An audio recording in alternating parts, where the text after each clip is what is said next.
Hello everyone, I am Bharti Budhiraja. Today we will be taking up chapter 2 of Beehive textbook of class 9, The Sound of Music. This chapter is divided into two parts. Part 1 talks about Evelyn Glennie listens to sound without hearing it. Evelyn Glennie is a famous percussionist who is deaf. The bio sketch talks about her handicap, how she became deaf and how she took up music without giving up hope. This particular bio sketch gives us the message that handicaps can be countered, they can be overcome, and if we decide with determination anything in life, nothing is impossible. Imagine a person जो सुन नहीं सकता वो एक great famous musician बन गई. How was that possible? What all did she do? How did she not give up in life? That is what this chapter talks about. So let us begin with the reading. The Sound of Music, Part 1. Evelyn Glennie listens to sound without hearing it. Title हमें बता रहा है Evelyn Glenny जो famous personality है. She is a famous percussionist. Percussionist कौन होते हैं? जो ड्रम्स, जाइलोफोन, बैंगोज ऐसे वाले इंस्ट्रूमेंट्स जो होते हैं वो परकशन से बचते हैं. I will be taking up what percussionist means. Evelyn Glennie listens to sound without hearing it. बहुत अजीब सा टाइटल है. हम कैसे सुन सकते हैं something which we are not able to hear. So listens to sound without hearing it. But to become a musician, not to give up hope, she had found out a different way of listening to music. And what was that? This chapter will tell us. So before we read, let's just take a quick look. God may have taken her hearing, but she has given her back her something extraordinary. What we hear, she feels far more deeply than any one of us. That is why she expresses music so beautifully. Now, this is ये एक बहुत ही important thing है जो हमें समझनी है कि what does God do? जब भी कोई handicap होता है person, अगर उसके पास कोई एक चीज़ की कमी है, for example एक blind person है, अगर वो नहीं देख सकता, God will give him a sixth sense जिसकी वजह से वो हमसे भी better ऑब्जर्वेशन ले सकते हैं या सिक्स सेंस से वो और चीज़ों को ऑब्जर्व करके उससे समझ सकते हैं अगर नहीं देख पाते. Same happened with Evelyn Glennie. She was not able to hear but she had a great power of feeling. हमारे 5 सेंसेस होते हैं, eyes, ears, nose with which we smell, skin with which we feel. Okay, so अगर उसके years बहुत week हो गए थे, बिल्कुल ही इम्पेयर हो गए थे, तो उसकी फीलिंग वाली जो पावर थी वो increase हो गई. So let us just quickly read.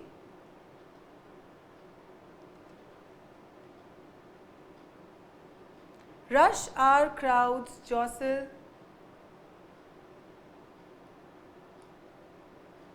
Rush hour crowds jostle for position on the underground train platform.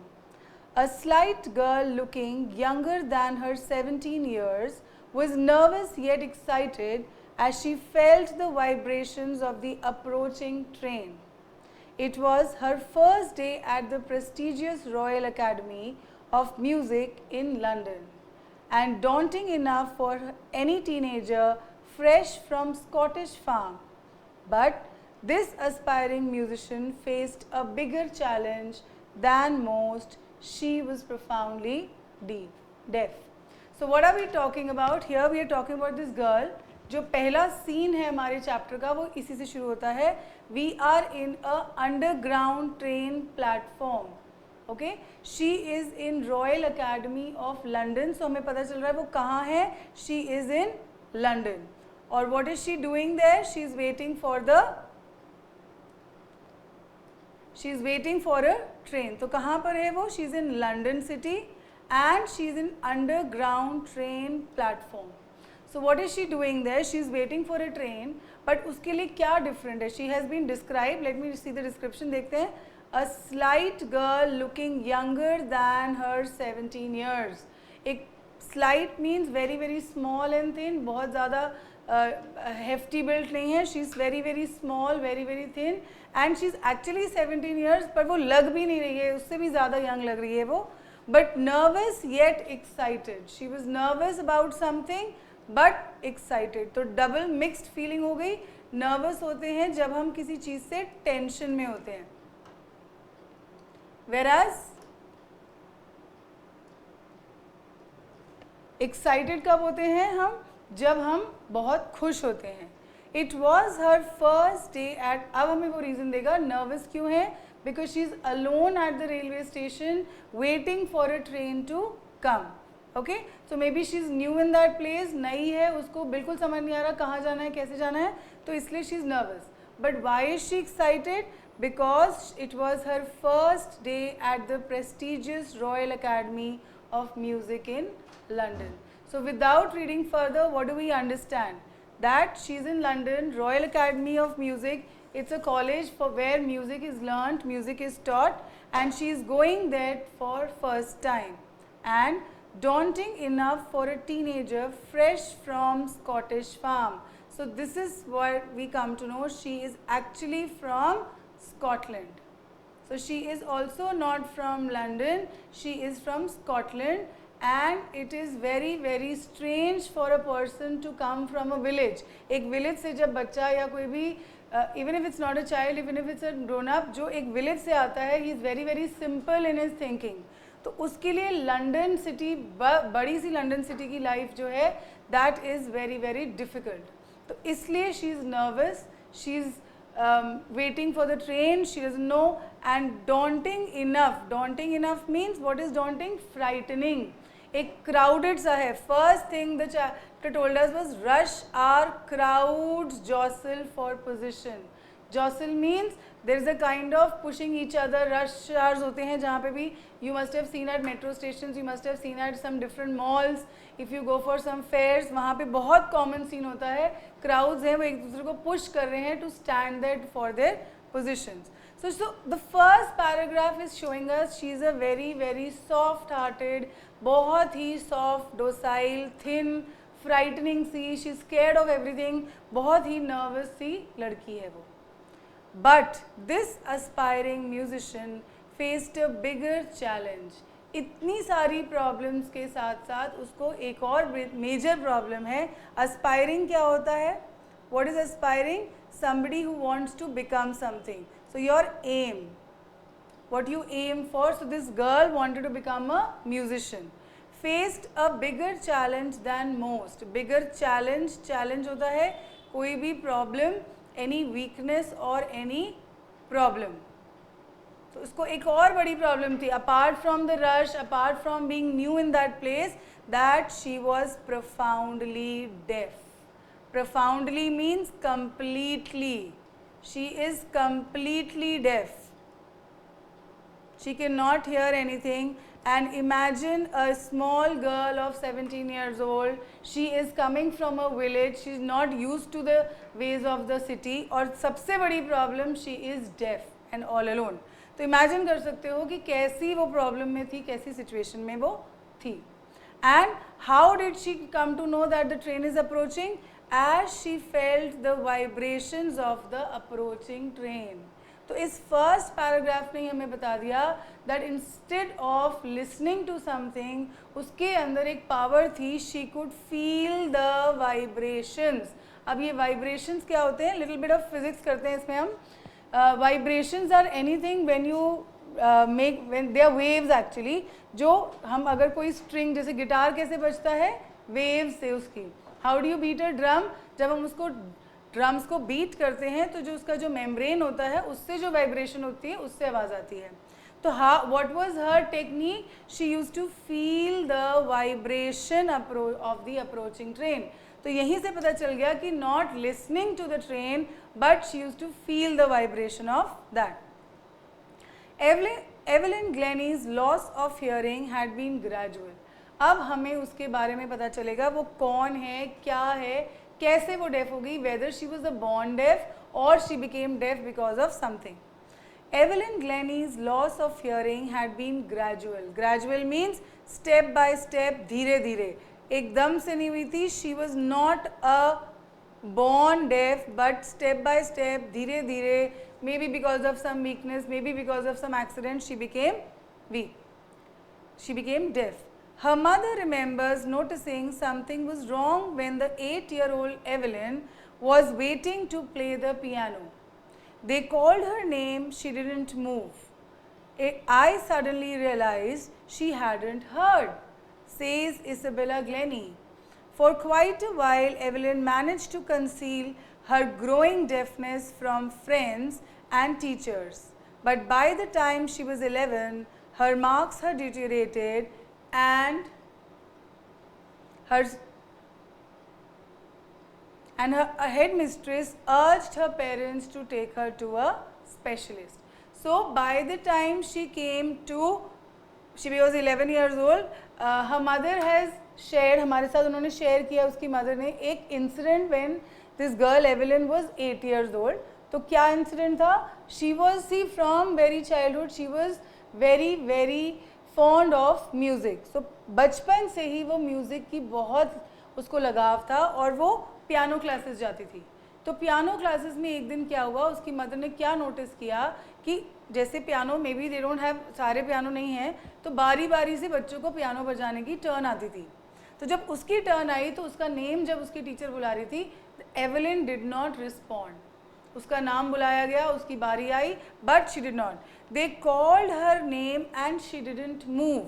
I suddenly realise she hadn't heard.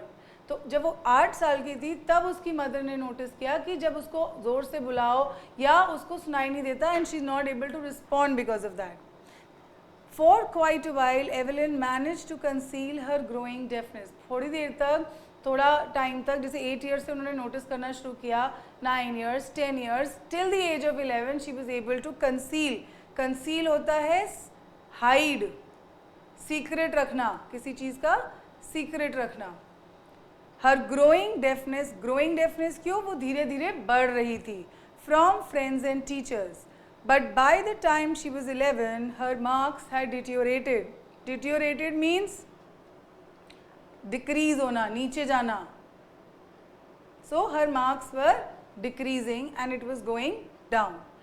And her teacher and her headmistress urged her parents to take her to a specialist. तो उसके parents, उसकी headmistress, उसकी teachers जो थी, जो school में ये बातें नोटिस कर रही हैं, जब हम स्कूल में पढ़ाते हैं या हेडमिस्ट्रेस है या प्रिंसिपल है, उनके पास सारी रिपोर्ट जाती है. पेरेंट्स को लिटिल बिट पता था, but even teachers started noticing कि उसके मार्क्स भी नीचे जा रहे हैं, वो क्लास में भी रिस्पॉन्ड नहीं कर रही है, उसको बुलाओ तो 3-4 बार उसको बुलाना पड़ता है. तो देन शी अर्ज means a kind of requested, और ज़ोर से उनको बोला, रिक्वेस्ट करी, उनको अर्ज करी, काइंड ऑफ बेगिंग करी कि please take her to a specialist. What is a specialist? A doctor. जो डॉक्टर एक स्पेशल फील्ड में होते हैं, हम उनको स्पेशलिस्ट बोलते हैं. It was then discovered that her hearing was severely impaired. Severely मतलब बिल्कुल, पूरी तरह से, कंप्लीटली. ओके.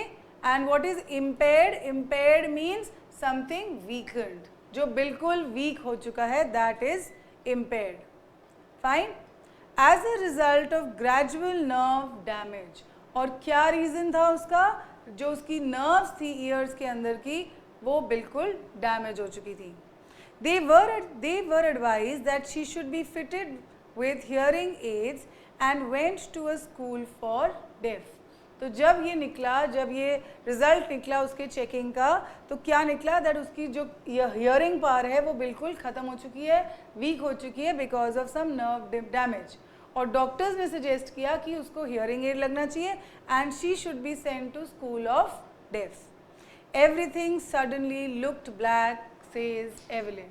अब एक इमेजिन करो, 10 year old बच्चा है जो 4th 5th क्लास में, 6th क्लास में है, और उसको सडनली ये पता चलता है that I am not able to listen, I am not able to hear, I am a handicap. Already बच्चे आपस में एक दूसरे को इतना बुली करते हैं, मजाक उड़ाते हैं, तो इस बात से उसको यही टेंशन हो गई, now my friends are going to make fun of me. If not that, then what had the doctor suggested? That she should be transferred to a school of deaf. And वो चीज़ें उसको एक बच्चे की mind set को, एक बच्चे को कितना डिस्टर्ब उसने किया. She was really really scared and really really sad. तभी वो कहती है एवरीथिंग सडनली लुक्ड ब्लैक. ऐसा लग रहा था लाइफ में सब कुछ ब्लैक हो गया हो. She is not blind but life में सब कुछ ब्लैक होने का मीनिंग है everything was finished. Okay, she would now not be a normal child. But Evelyn was not going to give up. She was determined to lead a normal life and pursue her music, interest in music. लेकिन इतना कुछ होने के बाद भी Evelyn जो थी, she was not going to give up.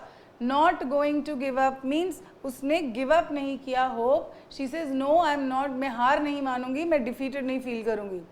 She was determined to lead a normal life and pursue her interest in music. उसने सोचा कि मैं नहीं छोड़ूंगी, I am going to lead a normal life and pursue. Pursue means continue. I am going to continue my music, interest in music, my career if possible in music. One day she noticed a girl playing a xylophone and decided she wanted to play it too. तो एक दिन उसने अपने school में, अपने आसपास जहाँ पे वो क्लासेस में जाती थी म्यूज़िक के, उसने नोटिस किया कि एक बच्ची जाइलोफोन बजा रही थी. What is a xylophone?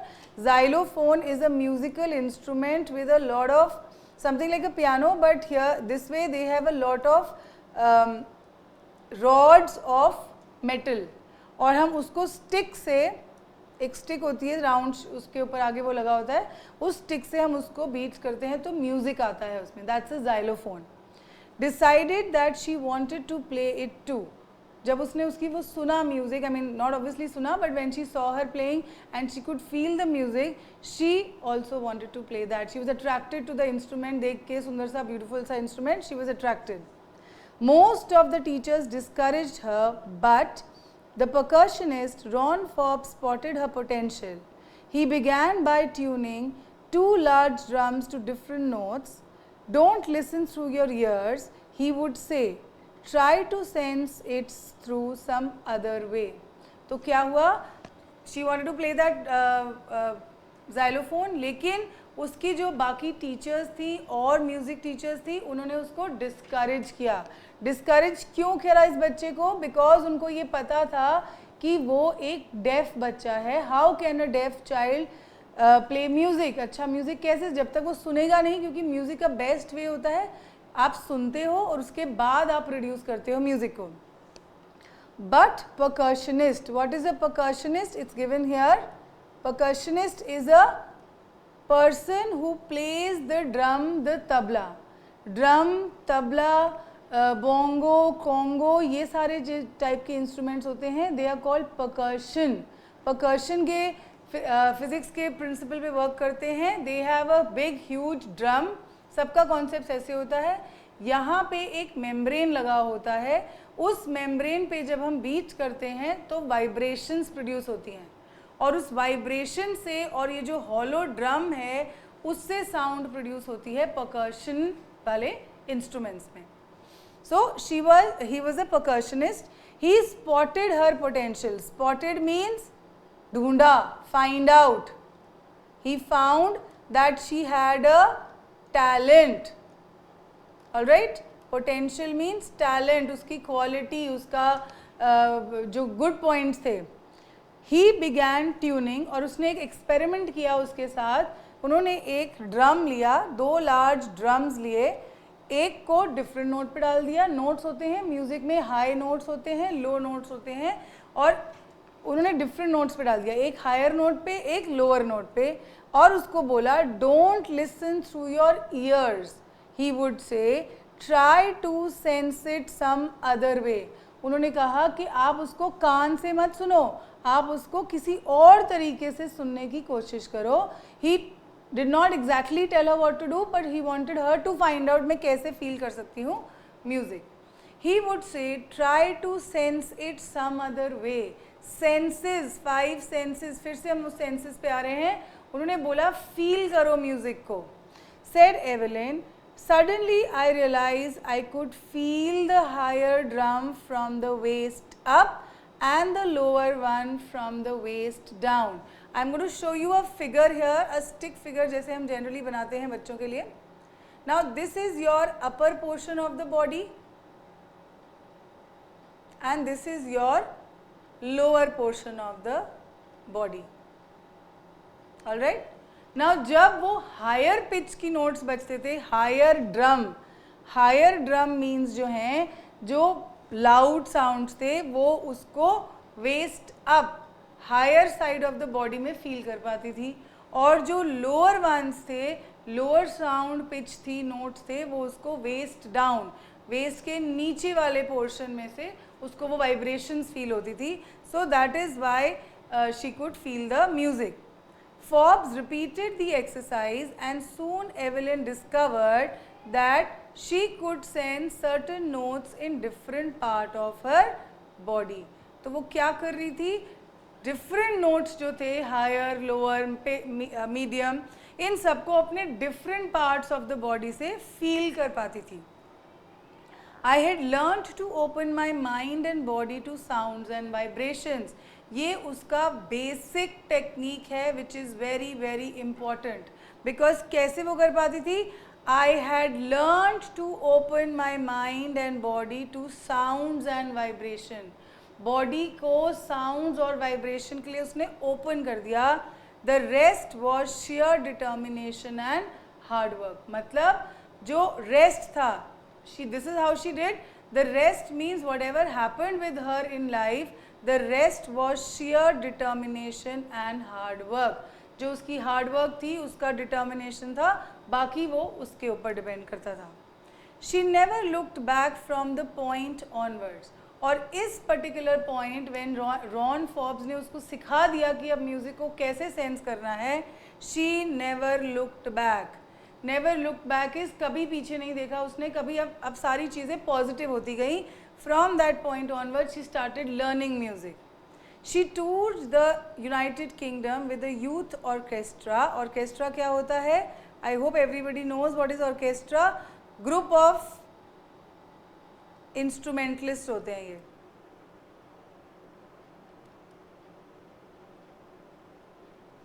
Group of instrumentalists होते हैं जो एक instruments को एक तरीके से बजाते हैं. And by the time she was 16, she had decided to make music her life. तो उसने जब इन लोगों के साथ काम किया, she decided by the age of 16 that I am going to make music my life. किस एज में उसको पता चला था? From the age of 11 to the age of 16, 5 years में उसने decide कर लिया कि मैं music is my life. She auditioned for the Royal Academy of Music and scored one of the highest marks in the history of the academy. Auditioned क्या होता है? Auditioned is gave a short performance so that the director could decide whether she is good enough. Auditionings I think सबको पता होते हैं. हमें किसी चीज़ में पार्ट लेना होता है तो हम ऑडिशन करते हैं, जाके एक डेमो देते हैं. ओके कि मेरे टैलेंट, ये मेरा टैलेंट है. तो उसने उस पर्टिकुलर पीस ऑफ म्यूज़िक का ऑडिशन दिया. और रॉयल अकेडमी ऑफ म्यूज़िक में, in the history of the Royal Academy of Music, she scored the maximum marks. Normal लोगों से भी ज़्यादा उसको मार्क्स अपॉइंट हुए and she was taken in to the academy. She gradually moved from orchestral work to solo performances. Orchestral work क्या था? Group में बजाती थी वो, एक साइड में हो जाती थी मे बी, और at the back stage. But now what happened was she was such a great instrumentalist कि she started giving solo performances. Solo is what? Single, अकेले performance देने लगी वो. At the end of her 3-year course, ये 3-year course कहाँ पर है? Royal Academy of Music में. Alright, Royal Academy of Music में उसको 3 years के course के end में she had captured the most of the top awards. तो not only had she become the musician, but she had become a great musician. And for all this, Evelyn won't accept any hint of heroic achievement. If you work hard and know where you are going, you will get there. और उसका life का मोटो कह सकते हैं या life का जो theory थी वो क्या थी? This is her golden rule. What do you mean by golden rule? जो लाइफ, जिसकी वजह से उसकी लाइफ रन कर रही थी, उसने कभी गिव अप नहीं किया. If you work hard and know where you are going, अगर तुम हार्ड वर्क कर रहे हो और तुम्हारा एग्जैक्ट, तुम्हें तुम्हारा पाथ पता है, मुझे किस पाथ पे चलना है, you are going to get there, तुम हमेशा वहाँ पे सक्सेसफुल होके पहुँचोगे. And she got right to the top, the world's most sought after multi-percussionist with a mastery of some 1000 instruments. और वो बन गई वर्ल्ड की क्या? Most sought after multi-percussionist. Most sought after होता है जिसको बहुत सारे लोग डिज़ायर करते हैं, चाहते हैं कि हमारे लिए आके वो म्यूज़िक बजाए. और मल्टी परकशनिस्ट मीन्स बहुत सारे इंस्ट्रूमेंट्स वो बजाती थी, not only one. Xylophone, drums, सारे टाइप के परकशनिस्ट जो परकशन वाले इंस्ट्रूमेंट्स थे वो बजा लेती थी. विद अ मास्टरी, मास्टरी होती है, what is mastery? To be best in something, of some 1000 instruments and hectic international schedule. Hectic मतलब टायरिंग. तो इतना वो पॉपुलर हो गई थी कि हर जगह से उसको इनविटेशंस, कॉन्सर्ट्स की इनविटेशंस आने लगे कि वो आओ और वहाँ पे बजाओ. तो हेक्टिक इंटरनेशनल स्केड्यूल था, वो हर जगह पे, not only in her own country, not only in London where she was studying, but everywhere in the world she was going. It was intriguing. Intriguing होता है वेरी फैसिनेटिंग एंड क्यूरियस, कि हमें पता ही नहीं चल रहा, हम बहुत ही ज़्यादा क्यूरियस हो रहे हैं हम ये देख के कि कैसे कर पाती है ये. आप भी सोच रहे होगे कि एक डेफ गर्ल इतना अच्छा म्यूज़िक कैसे बजा लेती है, until unless she herself listens to it. Alright? It is intriguing to watch Evelyn function so effortlessly without hearing.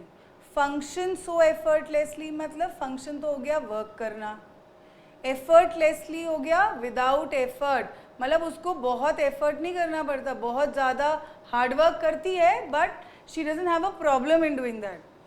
In our 2-hour discussion, she never missed a word. So it's not only just music, but communication also. Very very important thing.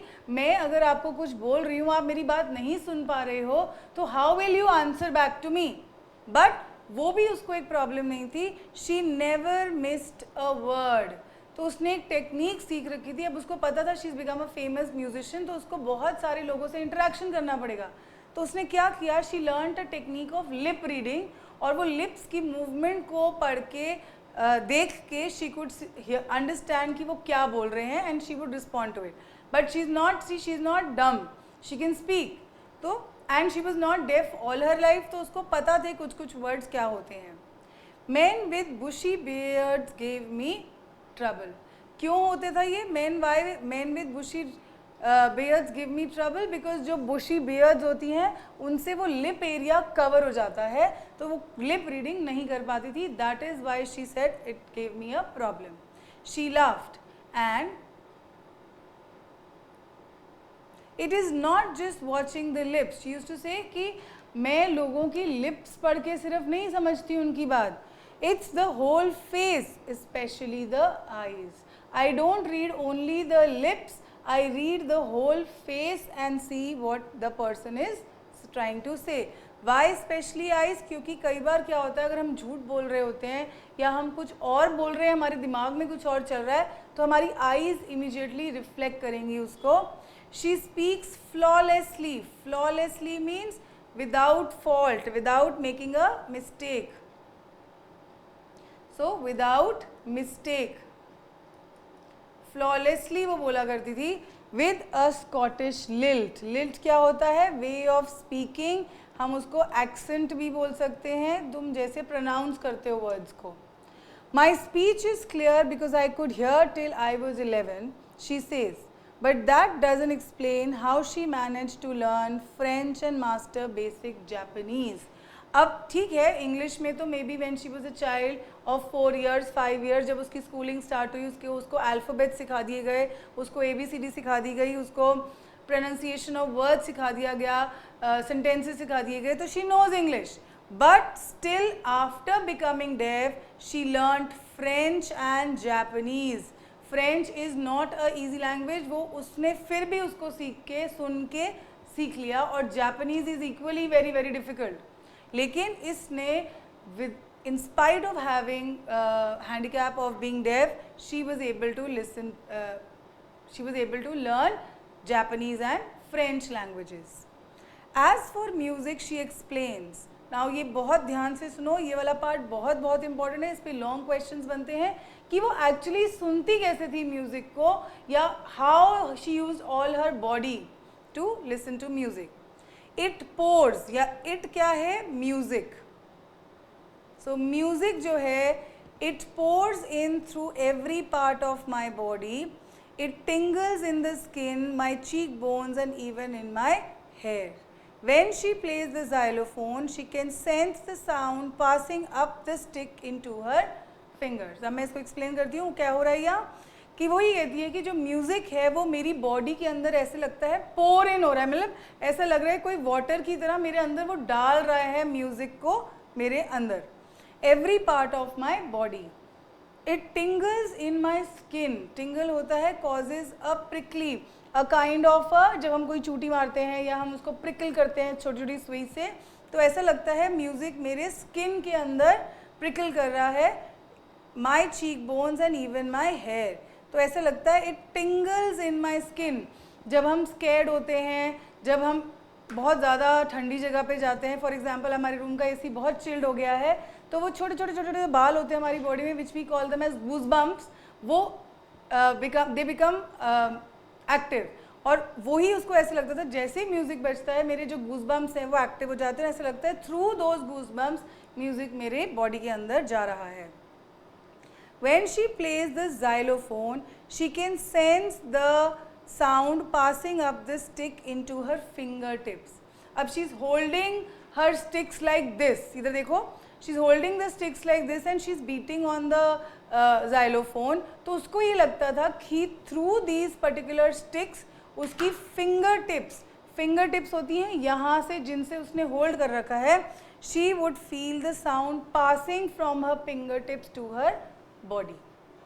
By leaning against the drums, she can feel the resonances. Resonances में again are echoes and sounds. Easy language में vibrations.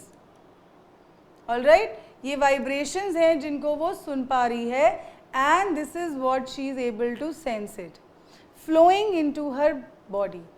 On a wooden platform, she removed her shoes so that the vibrations passed through the bare feet up to her legs. उसके सारे pores, सारे body के जो parts हैं उनके through music उसकी body में जाता था, whether it is the fingertips, hair, cheekbones, eyes, if not through ears. और लास्टली वो ये क्या कहती है, जब वो वुडन प्लेटफॉर्म पे परफॉर्म करती है, शी रिमूव्स हर शूज़, और जो उसकी जो सोल है फीट के नीचे उससे वो पास होती है through her feet, bare feet up to her legs, और फिर वो बॉडी के अंदर अक्यूमुलेट हो जाता था music. Not surprisingly, Evelyn delights her audience. In 1991, she was presented with the Royal Philharmonic Societies. अब ये उसकी achievements हैं सारी, कि इतना करने के बाद उसने achieve क्या किया, achievements, awards, all these things will be talked in this particular paragraph. So she delights her audience. Evelyn delights मतलब उसकी म्यूज़िक सुन के लोग बहुत खुश होते हैं. Not only surprised that she's a deaf person, how can she do it, but the music was also very very beautiful. In 1991, she was presented with the Royal Philharmonic Society's prestigious Soloist of the Year. Soloist क्या होता है, जो solo music गा रहा है, solo singer. और Soloist of the Year, like you have Student of the Year, you have the employee, best employee of the month type, तो उसको एक अवार्ड मिला, and that also from Philharmonic Society से award मिला. She says master percussionist James Blades, God may have taken her hearing, but he has given her something extraordinary back. तो सारे लोग जो उसको सुनते थे, जेम्स इज़ अनदर परकशनिस्ट, जो ये कहते थे he's जेम्स ब्लेड्स. सो जेम्स ब्लेड्स एक परकशनिस्ट है. उन्होंने कहा अगर गॉड ने उसकी बाकी पावर ले ली है, हियरिंग पावर ले ली है, he has given her something back which is extraordinary. उसकी फीलिंग्स जो हैं, what we hear she feels. This was the beginning line of the chapter also. what she hear, जो हम दिल से फील करते हैं उसको हम बेस्ट तरीके से करते हैं, far more deeply than any one of us. That is why she expresses music so beautifully. इसीलिए वो म्यूजिक इतना अच्छा बजाती है. Evelyn confesses. confess करना क्या होता है? when you accept something. Evelyn confesses that she is something of a workaholic. I have just got to work, often harder than classical musicians, but the rewards are enormous.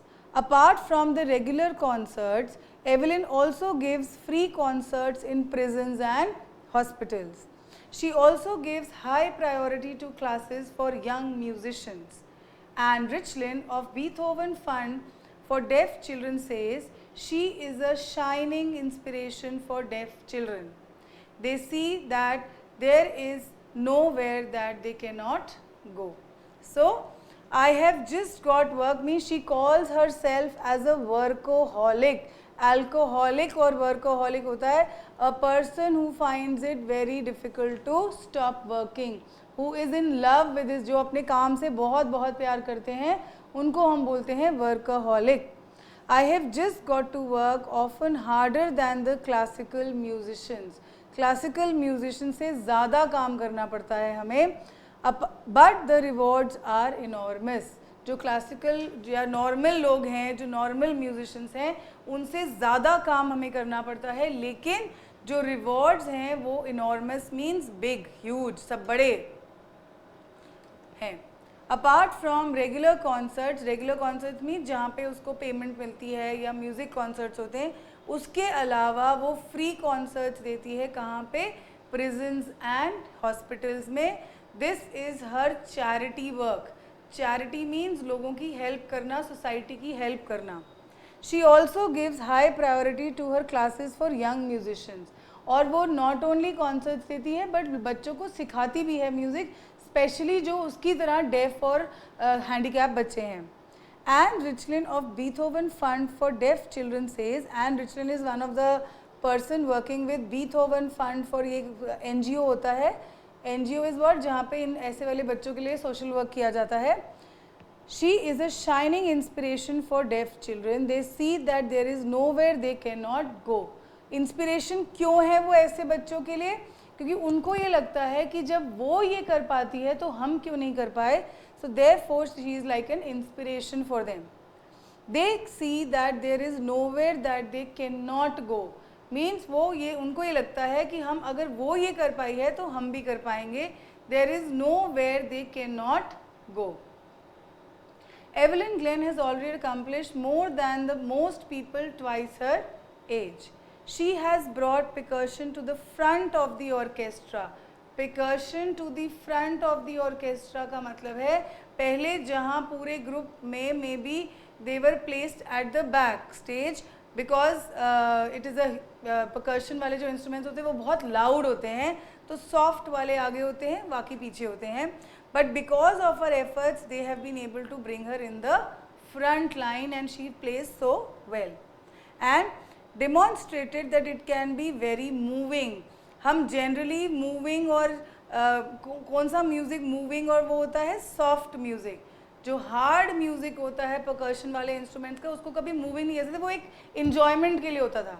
लेकिन she has made that instrument also very very moving. She plays it softly for sad songs also for to show that it can move you.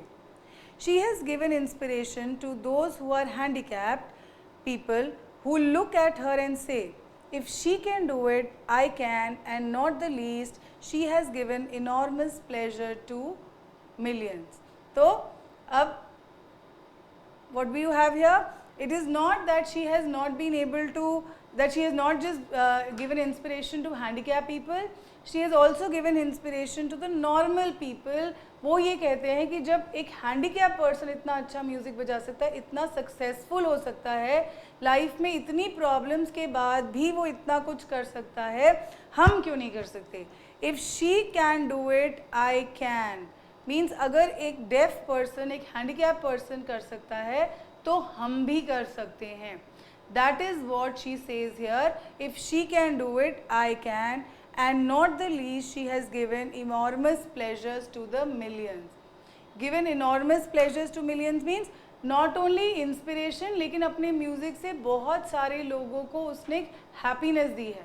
हमने music के बारे में बात नहीं किया. Music is something which can change your life. Music is something which can help you become happy. अगर आप bad mood में हो, गंदे मूड में हो, and you listen to beautiful music, you can change your mood and it can give you pleasure.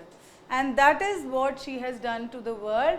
So if we look at the overall contribution of Evelyn Glennie, she is not only an inspiration to people because she did not give up hope. She kept on working, hard working, and became a famous percussionist. And through her music, she has given happiness to a lot of people. So this was the reading of the chapter and explanation. The question answers we'll take up in the next lecture. Thank you.